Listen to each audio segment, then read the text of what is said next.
안녕하세요. 국방 매거진입니다. 진행을 맡은 최병욱입니다. 특집으로 마련된 국방 매거진, 이번 주는 특별히 제11차 한미 방위비 분담 협상 타결의 의미에 대해서 심층 대담을 나눠보겠습니다. 도움 말씀 주실 국방부 이경구 국제정책차장 나오셨습니다. 안녕하세요. 예, 안녕하십니까. 먼저 이번 협상 타결에 앞서 방위비 분담금의 배경과 역사에 대해 살펴보겠습니다. 주요 영상부터 보겠습니다.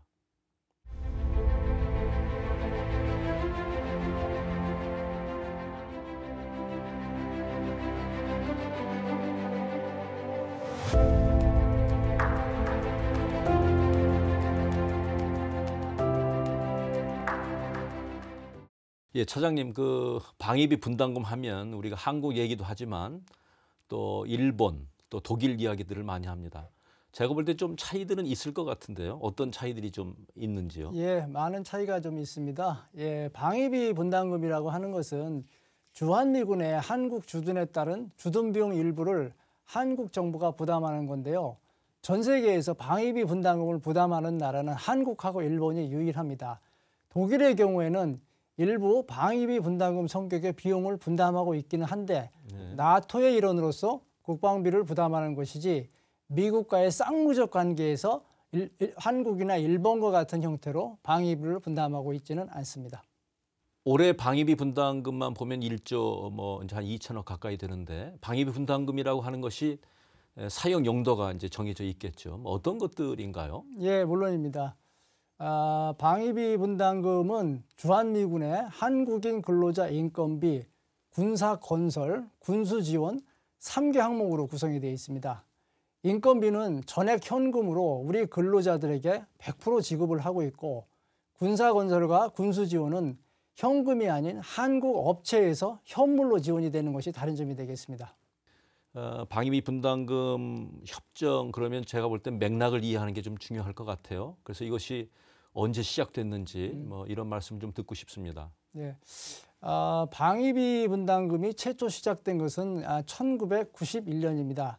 그 전까지 한미 양측은 한미 간에 있는 상호 방위 조약하고 주한미군 지휘협정, 즉 소파에 의해서 양측의 역할을 분담해서 해왔습니다. 말하자면은 한국은 주한미군 주둔을 위한 시설하고 구역을 제공하고 미국은 운영 비용을 분담하고 있었습니다. 말씀하셨다시피 이제 소위 말하면 소파에 의해서 그 규정에 의해서 한국은 시설과 구역을 제공하고 미국은 운영비를 이제 담당했다 이거죠. 이제 이러다가 자꾸 협정 얘기가 나왔는데 결국은 돈 문제가 핵심이 될 것 같아요. 왜 이런 얘기가 나오게 됐습니까? 예. 일단 1980년도에 미국은 우리 독자님들께서 잘 아시다시피 심각한 재정 적자를 겪게 됩니다. 이때부터 한국의 신장된 국력을 고려하기 시작했는데요. 주한미군의 주둔 비용에 따른 한국의 역할을 미국 측에서 요청을 하게 됩니다. 그리고 이후에 1991년도에 최초로 주한미군 지휘협정 제5조의 예외 조항으로서 방위비 분담금 특별협정을 체결해서 방위비를 분담하게 되었습니다. 이렇게 시작된 방위비 분담금 협정은 2년 또는 3년, 5년 단위로 체결되었고요. 2019년에는 예외적으로 10차 협상의 경우 1년으로 체결된 바가 있습니다.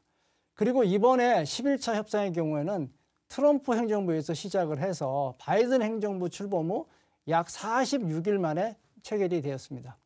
예, 알겠습니다. 지금까지 방위비 협정의 배경을 살펴봤고요. 이제 11차 한미 방위비 협정의 구체적인 내용을 알아보겠습니다. 다음 영상으로 만나보겠습니다.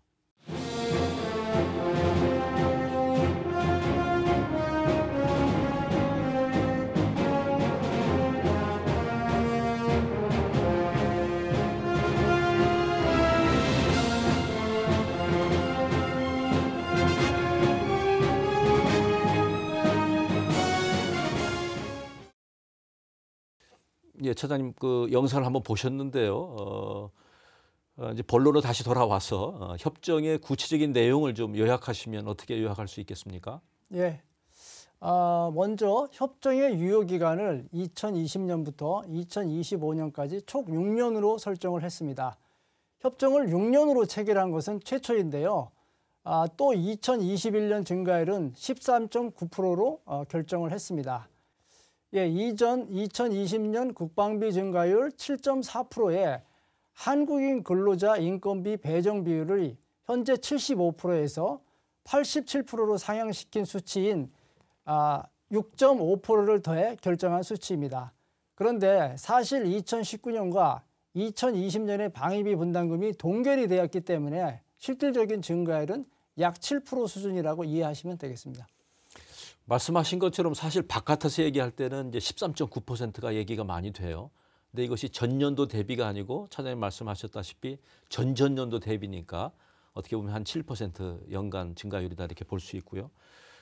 또 하나는 이제 제가 볼 땐 6년간의 협정이었어요. 단연 협정이고 매우 이례적으로라고 할 수 있는데 어떤 의미가 있다고 보시는지요? 9차례의 대표단 간의 회의와 다양한 채널을 통해서 긴밀한 협의를 한 결과인데요. 특히 6년 협정 이것의 의미가 크다고 보겠습니다. 지금이 2021년이기 때문에 앞으로 5년간은 양국이 불필요한 논쟁을 할 필요가 없는데요. 바이든 정부 등장과 동시에 양국이 안보 분야의 주요 현황을 해결한 것이라고 보시면 되겠습니다. 또 지난해에 2020년 증가율은 동결시키고 올해부터 증가율을 적용한 점도 특징인데요. 수치로 보면 지난해 협정을 체결한 것에 비해서 약 6천억 정도의 비용 절감 효과가 있다고 보시면 되겠습니다. 비용 효과 절감은 대단하다고 생각이 됩니다. 그리고 이게 6년간의 협정이 어떻게 보면 매년 협정하는 것보다는 그 협정의 안정성을 도모할 수 있다는 측면에서 보면 굉장히 좋은 협정이다 이렇게 생각이 돼요. 6년 단연간의 협정을 이렇게 추진할 때 어떤 점들을 고려하셨는지요? 유효기간 설정에 있어서 양측은 첫 번째로 동맹의 안정성, 주한미국의 안정적인 주둔 여건 보장, 주한미군 한국이 근로자의 고용 안정성과 국회 예산 심의권 등을 전반적으로 고려를 했습니다.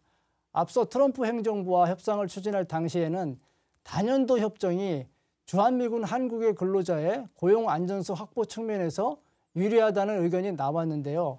이에 따라서 협정 타결 시점을 기본적으로 유효 기간을 5년, 소급표가 적용되는 작년 2020년을 포함해 총 6년의 유효 기간에 합의를 한 것입니다.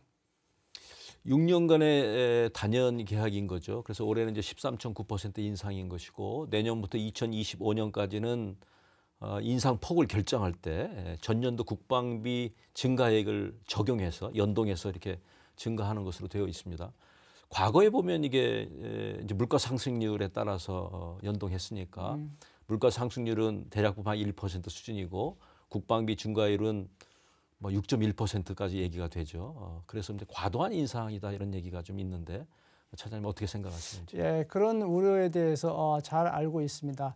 일부의 우려처럼 그렇게 생각할 수도 있는데요. 사실 국방예산 증가율이 우리나라 재정 수준의 국방 능력을 합리적으로 반영하고 있긴 합니다. 국회 심의를 통해서 국방예산이 확정되고 있고 국민들이 명확하게 신뢰할 수 있는 기준인데요. 따라서 이 기준을 분담금 증액의 기준으로 설정했습니다. 1991년부터 방위비 분담금 연평균 증가율은 약 8에서 9% 수준이라는 점을 감안을 할 때 과거와 비교해서 국방예산 증가율 적용이 과도하다고 보기에도 좀 어려운 측면이 있는 것이 사실입니다. 아무튼 보면 이제 13.9%라고 하는 수치가 계속 이야기가 많이 되거든요. 전전년 대비 13.9% 증가액이긴 한데 이 수치가 어떻게 나왔는지요? 많은 국민들이 13.9%에 대해서 궁금해하시는 것으로 알고 있습니다. 2021년 증가율 13.9%는 2020년도에 우리나라 국방비 증가율이 약 7.4%이지 않습니까? 여기 7.4%의 제도 개선 사항 중 하나인 인건비 배정 비율을 확대한 겁니다. 즉 인건비 배정 비율이 주한미군 한국인 근로자 75%에서 87%로 증가를 하게 되면은 전체 방위비 분담금에서 약 6.5%를 증가하게 돼서 총 13.9%가 증가하게 된 것입니다. 방위비 분담금 얘기할 때 일본하고 이제 비교를 하게 되는 경우가 많은데요. 우리는 좀 느는 추세고 일본 같은 경우는 작년 대비해서 아주 미미한 정도의 증액, 어떻게 보면 동결 수준이다. 뭐 이런 평가가 있어서 두 나라를 비교할 때 굉장히 곤혹스러운 측면이 있습니다. 어떻게 생각하세요? 예, 그 분야도 설명을 좀 드리도록 하겠습니다. 하지만은 일본과는 기본적으로 방위비 분담금의 환경이 다르다고 볼 수 있습니다. 일본은 새롭게 방위비 분담금 협정을 체결한 게 아니고 2021년 3월부로 만료되는 SMA 협정을 1년 연장한 것에 불과합니다. 이때 연장하면서 적용한 증가율 비율이 1.2%인데요. 일본은 2020년도에 분담금이 2조 743억 원, 약 1993억 엔으로 올해는 여기에 1.2%를 증액한 것이죠. 한편 이번에 우리가 새롭게 체결한 SMA는 2019년 말에 완료된 협정을 대체한 겁니다. 따라서 일본과 증가율을 비교를 하려면 우리의 2020년 증가율인 0%와 비교하는 게 합리적이라고 보입니다. 나라마다 상황이 달라서요. 이게 단편적으로 비교하기는 참 어렵다는 생각이 듭니다. 이제 좀 구체적인 쟁점들로 넘어가 보겠습니다. 이 부분도 영상 먼저 보겠습니다.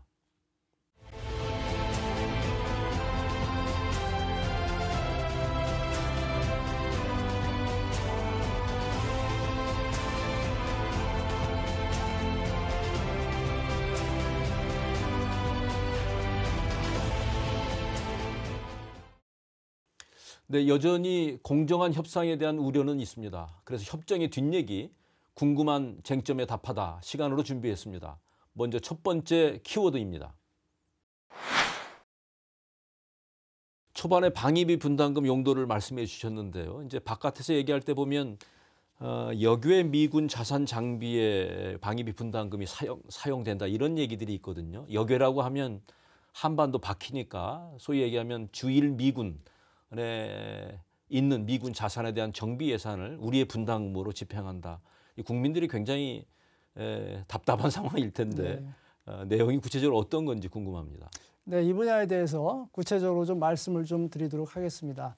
사실 역외 미군 자산에 대한 정비 지원은 SMA가 1991년도에 체결되었는데 그 전인 1987년도부터 지원되었고 SMA가 체결되면서 방위비 분담금에 포함이 되게 된 것입니다.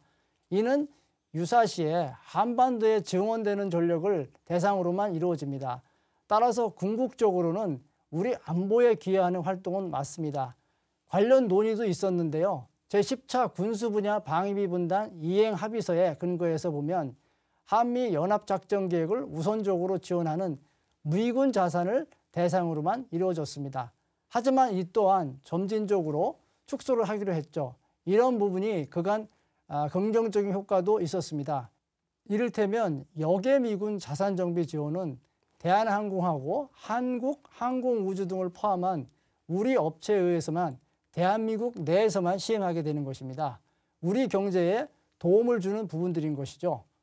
예, 그 내용이 복잡하고 미묘해서 쉽게 이야기할 수 있는 사안이 아니다 그런 생각이 들었습니다. 다음 키워드는 방위비 미집행금입니다. 쓰지 않은 방위비 누적분이 상당하다는 건데 이건 어떤 내용인지 두 번째 쟁점입니다. 사장님, 그 방위비 분담금 미집행금 문제인데요. 이제 국민들이 생각할 때는 미집행하는 방위비 분담금이 누적돼서 쌓여가는데도 불구하고 방위비 분담금을 인상하는 게 맞는 것인가 이렇게 이제 생각들을 할 수 있겠습니다. 미집행금 어떤 건지요? 예, 일단 미집행금은 미집행 현금하고 미집행 현물로 나누어서 봐야 합니다. 미집행 현금은 과거에 현금으로 군사건설 지원이 이루어질 때 미측에 지급을 했는데 아직까지 미측이 사용하지 않은 금액을 의미합니다. 반면에 미집행 현물은 합의액 중에서 한국이 아직까지 집행하지 않은 현물 지원분을 말하는 것입니다. 군사건설 미집행 현금은 2019년 말 기준으로 약 2,800억 수준입니다. 이전 과거 군사건설비가 현금으로 지급되던 당시 누적되었던 현금 중 일부인데요. 수년 내 계획된 군사건설 사업 추진에 따라 곧 소진이 될 예정입니다. 2008년 기준으로 약 1조 1,000억 원이었으나 2019년 말 기준으로 약 2,800억 원으로 줄어들게 됩니다. 그럼에도 불구하고 이 돈에 대한 이자 소득, 그것은 미국에게 그대로 넘어가서 어떻게 쓰이는지 모른다기보다는 하여튼 미국에 넘어간다는 이 문제 제기가 좀 있거든요. 이자 소득 어떻게 생각하세요? 과거에는 미국 측이 미집행 현금을 은행 계좌에 보유를 하고 있어서 이자 수익을 취하고 있다는 비판을 받은 바가 있습니다. 그러나 2019년도에 미국 재무부 계좌로 송금이 완료되었습니다. 그래서 더 이상은 이자 수익을 취하고 있지 않다고 미국 측에서 분명히 밝힌 바가 있습니다. 어쨌든 간에 해결은 좀 필요해 보입니다. 어떻게 해결할 수 있다고 보시는지요? 우선 그 미집행액 중 군사건설 사업비 잔액이 누적된 금액은 단연차 사업이 진행이 됨에 따라 점진적으로 진행되면서 자연스럽게 해소가 되도록 되어 있습니다. 다만 과소한 편성과 집행 불충분으로 인해 발생한 미집행액은 예산 당국하고 협의를 해서 제도 개선을 통해 점진적으로 해결을 해 나갈 예정입니다. 향후 미국 측과도 협의를 해서 중장기로 분할해서 예산을 추가 편성하는 등의 방법으로 해서 미집행 현물을 집행해 나가도록 하겠습니다. 네, 알겠습니다. 다음은 양국 간의 협상을 어렵게 만든 이유로 지목되기도 하는데요. 다음 키워드 보겠습니다. 네, 차장님 보신 것처럼 트럼프 행정부의 과도한 방위비 증액 요구 때문에 말들이 참 많았습니다. 5조 50억 달러죠. 5조 6천억의 분담금, 한 5배 많은 그런 분담금도 요구했다는 이야기도 꽤 있었고요. 또 실무진에서는 13% 인상안이 잠정적으로 합의됐다 이런 얘기도 있었습니다. 누구보다 잘 아실 텐데요. 현장에 계셔서 이게 어떤 사실인지 어떤지 궁금합니다. 그 트럼프 행정부 당시에 미국 측이 과도한 금액을 요구한 것은 사실입니다. 하지만 구체적인 액수를 공개적으로 언급하는 것은 외교 관료상에 적절하지 않다고 봅니다. 이런 미국의 과도한 요구에 대응해서 우리는 SMA 기본 틀과 원칙에 의해서 대응을 했고요. 잠정 협의안 관련해서는 구체적인 수치에 대해서는 확인해 드리기는 어렵습니다. 다만 보도된 숫자가 실제 합의안의 숫자와는 차이가 있다는 것을 말씀을 드리겠습니다. 네. 이제 분담금 증가를 요구하면서 저도 사실 이런 생각이 좀 들기도 하는데 소위 말하면 미국 측에서 보면 협상의 지렛대 역할로 쓰기 위해서 우리 안보 이슈, 다시 말하면 전자권 전환 문제라든지 무기 구매 문제라든지 또 주한미군 철수 문제 이런 것들을 가지고 우리 측을 압박하거나 이런 건 없었는지요? 이번 협상에서 정부는 SMA 틀 안에서만 협상을 하겠다는 원칙적인 입장을 고수를 했습니다. 그 결과 기존 협정 틀 내에서만 합의가 도출이 됐고요. 전자권 전환, 무기 구매, 미군 철수 등과 관련해서는 논의된 바가 없습니다. 이런 동맹 현안들을 조건으로 해서 만약에 협상을 하게 되면 선례로 남게 된다는 것을 고려한 것입니다. 다음은 이번 협정에서 가장 예민한 부분이기도 했지요. 다음 키워드로 보겠습니다. 차장님, 보신 것처럼 방위비 분담금 협정이 지연되면서 사실 문제가 됐던 게 주한미군 근로자의 무급 휴직이었죠. 지난해 보면 이게 4천여 명이 무급 휴직을 당했습니다. 사회적으로도 굉장히 큰 파장이 있었고 군사적으로 보면 이게 군사력 저하 또 안정적 주둔 여건을 좀 훼손한다든지 한미동맹의 균열 이런 것들 얘기가 좀 걱정들이 많았는데 이런 부분이 이번 협정에서 어떻게 논의됐는지 궁금합니다. 이번 협정에서 우리 정부는 인건비 배정 비율 확대를 희망하는 주한미군 한국인 근로자들의 요구를 최대한 반영하기 위해서 노력했습니다. 그 결과 미국 측이 수용 가능한 최대치인 87% 수준까지 높은 인건비 배정 비율에 협의를 할 수가 있었습니다. 주한미군 한국인 근로자의 고용 안정성 증진을 위해서 방위비 분담금의 더 많은 부분이 인건비로 활용되는 게 바람직하다라고 판단을 했습니다. 이를 제도화하기 위해 인건비 최소 배정 비율을 85%까지는 의무화를 했고 최대 87%까지는 노력 규정으로 포함을 시켰습니다. 예, 그 인건비 배정 비율이 굉장히 높아지니까 고용 안정성은 분명히 증진됐다고 생각이 됩니다. 그럼에도 이제 무급 휴직 사태가 일어나지 않도록 하는 그 예방적 조치 뭐 이런 것들은 좀 논의가 됐나요? 예, 그 2020년에 우리 정부는 무급휴직에 따른 주한미군 한국인 근로자 생계 지원을 위해서 특별법을 신속하게 제정을 한 바가 있습니다. 이 법에 따라서 생계 지원비를 방위비 분담금으로 충당한 적이 있고요. 또한 한미는 이번 협정에서 협정 공백 시 인건비 지급 가능 규정을 새롭게 추가를 좀 했습니다.